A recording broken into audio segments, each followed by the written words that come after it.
तो आज हमारे पास मधुबन से 4 दिसंबर 2025 की एक आध्यात्मिक वार्ता है। इसका शीर्षक है मुरली, और इसकी पहली पंक्ति मुझे लगता है बहुत कुछ कह देती है। मीठे बच्चे, तुम्हें अभी बाप द्वारा दिव्य दृष्टि मिली है।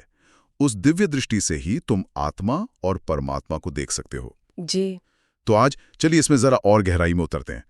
इस स्रोत में आत्मा की प्रकृति, भक्ति और ज्ञान के रास्ते, और यहां तक कि मनुष्य से देवता बनने की एक पूरी यात्रा का जिक्र है। बिल्कुल। पहली नजर में ये एक धार्मिक प्रवचन जैसा लग सकता है। हाँ। लेकिन अगर हम इसके शब्दों के पीछे जाएं, तो ये एक तरह के क्या कहते हैं, आध्यात्मिक विश्वविद्यालय का खाका पेश करता है। एक ऐसा करिकुलम जिसका सिर्फ एक ही लक्ष्य है, इंसान को उसके भूले हुए दैवीय स्वरूप की याद दिलाना। तो चलिए इसी से शुरू करते हैं। सबसे बुनियादी विचार जो आत्मा के बारे में है। स्रोत कहता है कि आत्मा को इन भौतिक आंखों से नहीं देखा जा सकता। वो एक सितारे की तरह बहुत छोटी, एक सूक्ष्म बिंदु है। जी। और उसे देखने के लिए दिव्य दृष्टि चाहिए। तो जब ये स्रोत दिव्य दृष्टि की बात करता है, तो क्या इसका मतलब कोई चमत्कारी शक्ति है, या ये दुनिया को एक नए नजरिए से देखने का तरीका है? ये एक बहुत ही महत्वपूर्ण सवाल है। और स्रोत के अनुसार ये दिव्य दृष्टि कोई अलौकिक शक्ति नहीं है। अच्छा। बल्कि ये ज्ञान से मिला एक नया नजरिया है। इसे आप ज्ञान का चश्मा कह सकते हैं। जब तक हम देह अभिमान में हैं, मतलब खुद को ये शरीर समझते हैं, तब तक हमारी दृष्टि भौतिक ही रहती है। हम सब कुछ शरीर के आधार पर देखते हैं। बिल्कुल, रंग, रूप, पद, धर्म। लेकिन जब ज्ञान मिलता है कि मैं ये शरीर नहीं बल्कि एक आत्मा हूं, तो हमारी दृष्टि ही बदल जाती है। हम शरीर के पार देखने लगते हैं। यही वो दिव्य दृष्टि है। मतलब ये एक वैचारिक बदलाव है, एक पैराडाइम शिफ्ट, और इसी से जुड़ा हुआ परमात्मा का कॉन्सेप्ट है। स्रोत कहता है कि आत्मा और परमात्मा दोनों का स्वरूप एक जैसा है, एक ज्योति बिंदु। हाँ, लेकिन परमात्मा सर्वोच्च है, सुप्रीम सोल। पर यहाँ एक बात मौजूदा धारणाओं से बिल्कुल अलग है। ज्यादातर लोग तो यही मानते हैं कि ईश्वर कण कण में है, सर्वव्यापी है। तो ये स्रोत इस सर्वव्यापी वाली धारणा को क्यों चुनौती देता है? इसका तर्क बड़ा सीधा सा है। स्रोत कहता है कि अगर परमात्मा सर्वव्यापी होते तो भक्त उन्हें पुकारते क्यों? सही बात है। लोग कहते हैं, हे पतित पावन आओ, दुख हरता सुख करता आओ। ये आओ शब्द ही बताता है कि वो कहीं और हैं, और उन्हें यहाँ आने के लिए बुलाया जा रहा है। बिल्कुल। अगर वो पहले से ही हर जगह होते तो उन्हें बुलाने की जरूरत ही नहीं पड़ती। ये स्रोत परमात्मा को एक अलग सर्वोच्च सत्ता के रूप में प्रस्तुत करता है, एक रूहानी बाप जो एक निश्चित समय पर इस दुनिया में आकर अपना ज्ञान देते हैं। सही है। इसी बात को आगे बढ़ाते हुए इसमें एक पंक्ति का जिक्र है, आत्मा परमात्मा अलग रहें बहुकाल। ये सुनने में किसी कविता जैसा लगता है। हाँ, लेकिन इसका मतलब बहुत गहरा है। ये बिछड़ने और फिर मिलने की कहानी की तरफ इशारा करता है। बिल्कुल, ये इस दर्शन का आधार है कि आत्माएं अपने परमपिता से बहुत लंबे समय से अलग हैं, और अब इस ज्ञान के जरिए उस मिलन का, उस योग का समय आया है। योग का असल मतलब ही है जुड़ना, बुद्धि से जुड़ना। हाँ, बुद्धि से उस सर्वोच्च सत्ता से जुड़ने की बात करता है। और स्रोत इस बात पर भी जोर देता है कि ये ज्ञान कोई नई बात नहीं है, बल्कि ये 5000 साल का एक चक्र है जो खुद को दोहराता है। तो ये कुछ नया सीखने जैसा नहीं, बल्कि भूली हुई बात को फिर से याद करने जैसा है। बिल्कुल। तो ये तो हुई आत्मा और परमात्मा की बात। अब इससे एक और दिलचस्प सवाल उठता है जो भक्ति और ज्ञान के रास्ते से जुड़ा है। स्रोत इन दोनों में एक साफ लकीर खींचता है। जी। भक्ति में मीरा का उदाहरण दिया गया है, जिन्हें कृष्ण का साक्षात्कार हुआ, लेकिन स्रोत कहता है कि उससे मुक्ति या जीवन मुक्ति नहीं मिलती। ये बात कई लोगों को चौंका सकती है ना? हाँ, और ये एक बहुत ही बारीक अंतर है। स्रोत भक्ति को जिस्मानी यात्रा कहता है। जिस्मानी यात्रा। काफी धक्के खाने पड़ते हैं। ये एक बाहरी खोज है। बिल्कुल। दूसरी तरफ ज्ञान मार्ग को एक रूहानी यात्रा या आध्यात्मिक पढ़ाई कहा गया है। यह एक आंतरिक यात्रा है। इसका मुख्य अभ्यास है बुद्धि का योग, एक बाप से लगाना, निरंतर उनकी याद में रहना। और इसके लिए कहीं आने जाने की भी जरूरत नहीं है? नहीं, ये चलते फिरते काम करते हुए भी हो सकता है। मुझे इसमें दी गई एक सलाह बहुत अच्छी लगी। ये कहता है कि जो इस ज्ञान को समझते हैं, उन्हें किसी की भक्ति छुड़वानी नहीं चाहिए। मतलब किसी को टोकना नहीं चाहिए कि तुम मंदिर क्यों जाते हो। जी, यह एक बहुत गहरे नजरिए को दिखाता है। ऐसा क्यों कहा गया है? क्योंकि यह दर्शन ड्रामा या एक पूर्व निश्चित विश्व नाटक के सिद्धांत पर आधारित है।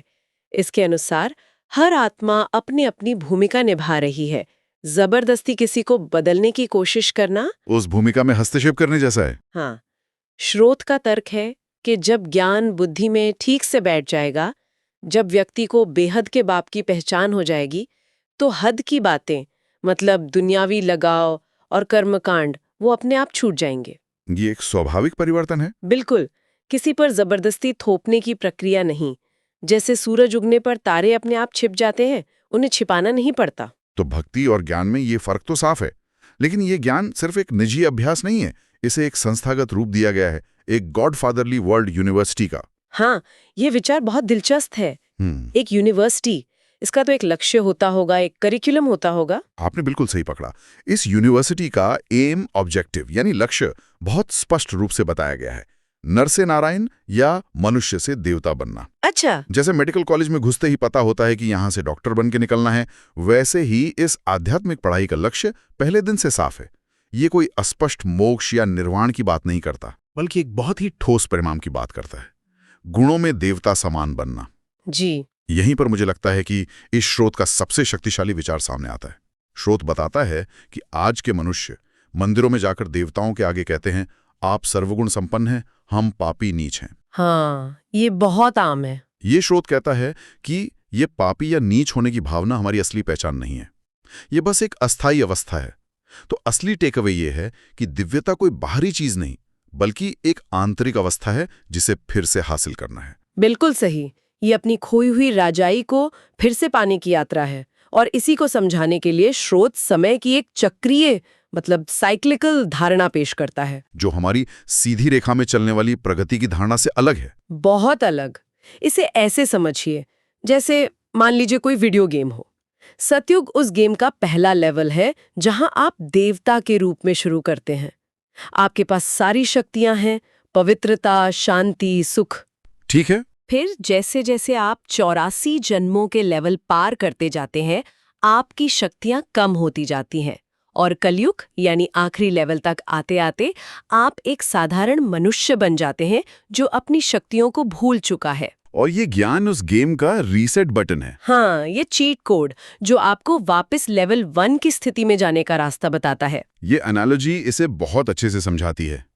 तो ये एक चक्र है, कोई अंतिम पतन नहीं। चलिए अब बात करते हैं कि ये परिवर्तन असल में होता कैसे है। स्रोत में इसके लिए कुछ व्यावहारिक निर्देश भी हैं। जैसे एक बहुत ही अनोखा विचार है, बेहद का संन्यास। जी, ये एक बहुत बड़ा वैचारिक अंतर है। ये पारंपरिक संन्यास से कैसे अलग है? देखिए, पारंपरिक हठ योगी संन्यास में व्यक्ति घर बार, परिवार, समाज सब छोड़कर जंगलों या आश्रमों में चला जाता है। वो बाहरी तौर पर सब कुछ त्याग देता है। बिल्कुल। लेकिन बेहद का संन्यास बुद्धि का संन्यास है। स्रोत कहता है कि आपको अपनी जिम्मेदारियां निभाते हुए, गृहस्थ में रहते हुए, बस बुद्धि से इस पुरानी दुनिया और देह के अभिमान का त्याग करना है। ये सुनने में तो बहुत आदर्श लगता है, पर असल जिंदगी में बहुत मुश्किल होगा।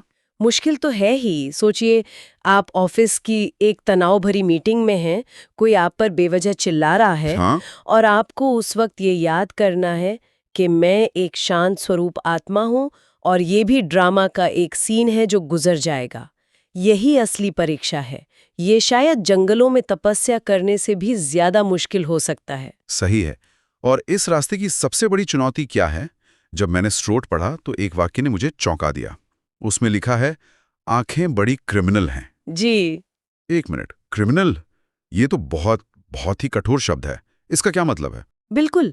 और ये क्रिमिनल शब्द का प्रयोग बहुत जानबूझकर किया गया है। ये सिर्फ काम विकार की दृष्टि की बात नहीं है। ये चेतना के उस स्तर की बात है जहां हम दूसरों को एक वस्तु की तरह देखते हैं, अपनी इच्छाओं की पूर्ति का साधन समझते हैं। हाँ, जब हम किसी को उसके शरीर, उसके पद या उसकी सुंदरता से आंकते हैं, तो वो एक तरह की क्रिमिनल दृष्टि है, क्योंकि हम उसके असली स्वरूप यानी आत्मा का अनादर कर रहे हैं।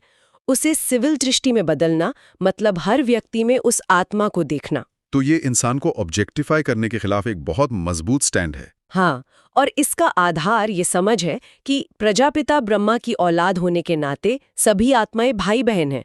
जब ये रिश्ता बुद्धि में पक्का हो जाता है तो एक दूसरे को देखने का नजरिया अपने आप बदल जाता है। दृष्टि में पवित्रता आ जाती है। जी, स्रोत के अनुसार द्वापर और कलयुग के आधे चक्र में ये दृष्टि क्रिमिनल रहती है और सतयुग त्रेता में सिविल। तो ये परिवर्तन ही सतयुग की दुनिया का आधार है। ये ज्ञान आत्मा को उसकी 84 जन्मों की पूरी कहानी भी याद दिलाता है। ये बताता है कि कैसे जो आत्माएं कभी विश्व की मालिक थीं, वही जन्म मरण के चक्र में आते आते आज कंगाल बन गई हैं। और अब फिर से उस रचयिता और रचना के ज्ञान से आस्तिक बनकर काल पर जीत पाने का समय है। स्रोत में एक बहुत मार्मिक तुलना की गई है। कौन सी? ये कहता है कि सतयुग में कभी अकाल मृत्यु नहीं होती। वहां जीवन पूरा 150 वर्ष का होता है और सब अपना शरीर इच्छा से छोड़ते हैं, जबकि आज कलयुग में चारों तरफ मौत ही मौत है। बैठे बैठे चलते फिरते अकाल मृत्यु हो जाती है। जी, ये ज्ञान उस अमर पद को फिर से पाने का रास्ता दिखाता है, जहां शरीर पर भी आत्मा का पूरा नियंत्रण होता है। तो अगर हम इस पूरी चर्चा को समेटें तो इसका सार ये है कि ये स्रोत एक यात्रा का नक्शा देता है। यात्रा की शुरुआत खुद को एक भौतिक शरीर समझने की भूल से निकलकर एक सूक्ष्म आत्मा के रूप में पहचानने से होती है। सही। फिर अगला कदम है ज्ञान के जरिए सर्वोच्च आत्मा मतलब रूहानी बाप को याद करना, और यही याद पवित्र बनने और अपने मूल देवीय स्वरूप को फिर से पाने का आधार है। बिल्कुल, ये सिर्फ कुछ विचारों का संग्रह नहीं है, बल्कि एक पूरी जीवन शैली और दुनिया को देखने का एक नया नजरिया है। यह समय की एक चक्रीय धारणा पर आधारित है, जहां दुनिया अपनी सर्वोच्च पवित्र अवस्था सतयुग, जिसे दिन कहते हैं, से गिरकर तम प्रधान अवस्था कलयुग, जिसे रात कहते हैं, में आती है। हाँ, और फिर परमात्मा जो ज्ञान के सागर हैं, रात के बाद दिन लाने के लिए आते हैं। ये अपनी खोई हुई विरासत को, स्वर्ग की बादशाही के अपने जन्मसिद्ध अधिकार को फिर से पाने का आह्वान है। इस स्रोत में कहा गया है कि सतयुग में पवित्रता, शांति और समृद्धि थी, औसत आयु 150 वर्ष थी और अकाल मृत्यु नहीं होती थी। ये एक विचार छोड़ जाता है, अगर पूर्णता कोई अंतिम लक्ष्य नहीं है जिसे एक बार पा लिया तो पा लिया, बल्कि एक ऐसा चरण है जिसका खोना और फिर से पाया जाना तय है, तो ये समय और प्रगति की हमारी आधुनिक धारणा के बारे में हमें क्या सिखाता है, जो हमेशा एक सीधी रेखा में आगे बढ़ने की बात करती है।